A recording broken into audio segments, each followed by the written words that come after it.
от вас. Ще ви споделим реакциите на нашите семейства и приятели, когато им споделихме за новината, че чакаме първото ни пепче. Като преди да продължим напред, дайте палец нагоре на видеото и се абонирайте за канала, ако все още не сте, за да не изпускате следващите видеа, които ще бъдат много вълнуващи от това наше ново пътешествие в живота. Първата реакция, която ще видите, е на моята сестра Ана, това е голямата ми сестра, и нейният съпруг Ангел. Като при тях се получи много интересно, това са първите хора, на които казахме, а интересно, защото се получи двойно споделяне, като сега ще видите за какво точно става на въпрос. Сега ще се срещнем с сестра ми и нейния съпруг Ангел и нашите кума в случая, защото те са ни кумове. Да. Като те ще са първите хора, на които ще кажем добрата новина.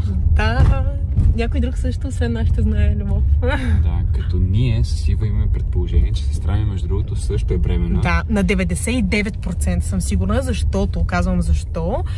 Тя ми спомена, че е закъсняла цикъла, но не си е направила тест и каза, че не си е направила, защото и преди така